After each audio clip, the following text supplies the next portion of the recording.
আমি আমি বুঝতে পারছি না আসলে এটাকে মোকাবেলা করা আসলেই খুব ডিফিকাল্ট, বিকজ আমি দেখতে পাচ্ছি যে আমি যত ভালো কাজই করি যাই করি সামহাও সেটার থেকে একটা অদ্ভুত মিম ম্যাটেরিয়াল বেশি ভাইরাল হয়।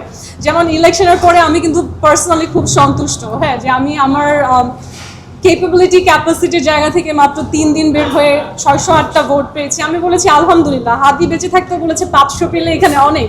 আমি দেখলাম যে আপনারা রিপোর্টাররা খুব ভাইরাল করলে 9 ভোট পেয়েছেন। আমি ফার্স্টে কিন্তু ভাবছি আসলে কি আমি 9 ভোট পেয়েছি নাকি।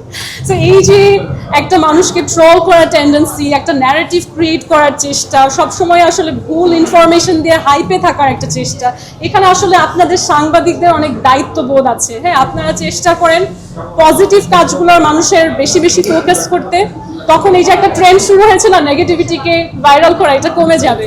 আর বট আক্রমণ দিয়ে কিছুই হয় না, যেটা হয় সেটা হচ্ছে অ্যাকচুয়াল মিডিয়া, যেখান থেকে ক্রেডিবিলিটি তৈরি হয়, সেই জায়গাটা যেন ট্রলে পরিণত না হয়, এটাই আমাদেরকে একটু মাইন্ডফুল থাকতে হবে।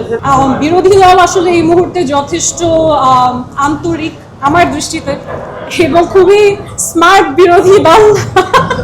অ্যান্ড তারা এই যে ন্যারেটিভ বিল্ডিং যে আসলে একটা রাজনৈতিক পদক্ষেপ, এটা খুব ভালোভাবে বুঝে ফেলেছে। এবং আমাদের সমাজে এখন আসলে সত্যের চেয়ে ন্যারেটিভ, সত্যের চেয়ে আসলে পারসেপশন মানুষের কি, এটা কন্ট্রোল করাও যে একটা রাজনৈতিক উদ্যোগ, এটা রাজনৈতিক দলগুলো খুব ব্যবহার করা শুরু করেছে।